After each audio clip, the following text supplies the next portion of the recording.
This is a real unsolved mystery. All the facts are known. No theories are required. The question is, can you find the killer? On January 2, 2000, 26-year-old Maura Murray left her home in Haverhill, New Hampshire. She told her roommate that she had a dentist appointment, but it wasn't an unusual thing for Maura to cancel or reschedule her appointments. So when she didn't show up, the dentist didn't think much of it. But when she didn't come home that night, her roommate called the police to report her missing.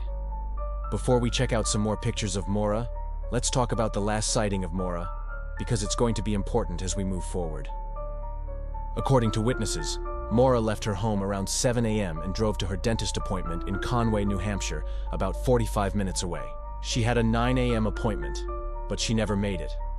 However, no one reported her missing until almost 17 hours later. And this detail alone would cast doubt on every witness account moving forward.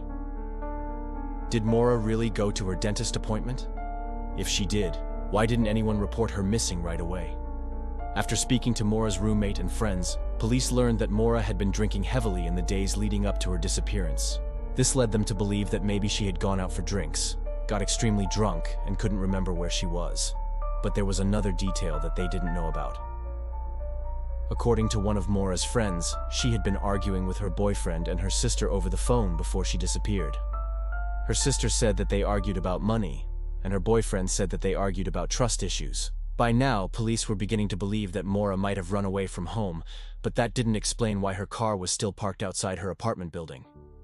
But on January 5th, 3 days after Maura disappeared, her car was found abandoned on the side of a country road about 80 miles from her home. But what investigators found in his car only deepened the mystery.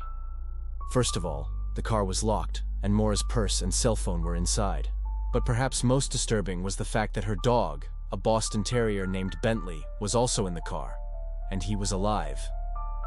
Investigators said that the dog's water dish was full, and there were signs that the car had been recently cleaned. A dog in a locked car suggests that whoever was driving the car didn't want the dog to get loose. But if the driver was worried about the dog getting loose, why leave him in a car on the side of a lonely country road? That's not all. Inside the car, investigators found several items that seemed out of place, including a pair of women's boots and a comb with blonde hair on it. There was also a half-empty bottle of tequila and 2 shot glasses. The police searched for clues and evidence, but the only evidence they could find was a single strand of light brown hair on the back seat, which didn't match Maura's dark brown hair. Police released little information about the investigation, and the public was left with more questions than answers. What happened to Maura? Was she kidnapped? Was she running away from something or someone? Why did her killer leave her dog in the car? For years, the case went cold, but in 2019, Robert Jason Owens came forward to confess to being involved in Maura Murray's death. Finally, after 19 years, the mystery of Maura's disappearance may be solved. Owens moved to Colorado after high school and started working as a carpenter. But according to Owens, he suffered from PTSD and anxiety as a result of an incident while serving in the Marines.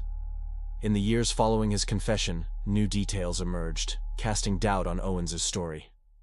According to Owens, he met Maura by chance at a gas station just off the highway. He said that he offered to drive her to the dentist, but when they arrived, the office was closed. They decided to go to a bar instead. Owens said that the two of them drank heavily that day, and they returned to his car. That's when things took a violent turn. Owens claims that he blacked out after hitting his head on the car's sunroof, and when he came to, he realized that he had blood on his hands and Maura was slumped over in the passenger seat, seemingly asleep.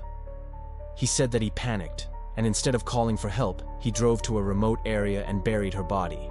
Owens agreed to lead the police to where he buried Maura, but when they arrived at the site, they found nothing but rocks.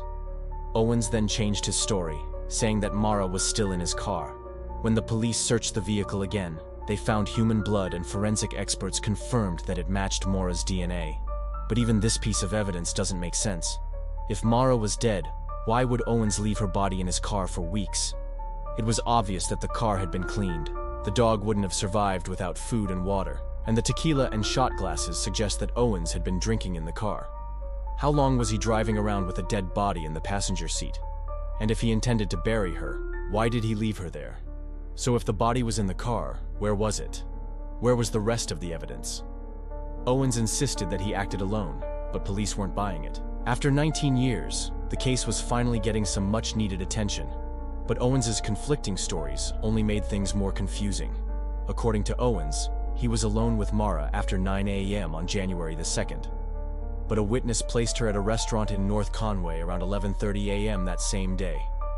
And when police checked the security footage, they found a woman who looked like Maura in the background. At first, the police believed that it was Maura, but they now believe that it was someone else. Other witnesses reported seeing a young woman matching Maura's description on the side of the road near Owens' car. Some said they saw her walking, and others said they saw her thumbing a ride. But we don't know who she was, or if she was even Maura. And here's another detail that doesn't quite add up. On January 5, 2000, the same day that the car was found, a motorist reported hitting an object on the same road where Owens' car was later found. She thought it was a plastic bag or a tire, but now investigators believe it may have been Maura's body.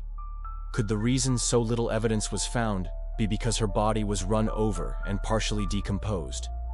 But there is one final piece of evidence that will make you question everything. When the police searched Owens' home, they found a safe that contained hundreds of pages of disturbing writings.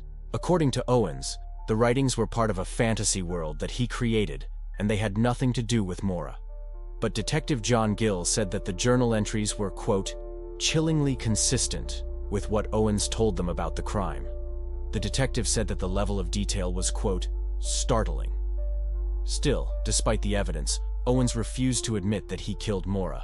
To this day, the police have no idea what happened to her after she left her home. Maybe she was kidnapped by a stranger. Maybe she ran away from home. Or maybe Robert Jason Owens was telling the truth. Maybe he did blackout and kill her accidentally. But one thing is for sure, there are still more questions than answers. What do you think? Was Robert Jason Owens telling the truth? If not, who killed Maura Murray? Thanks for watching. If you liked this video, check out this one next.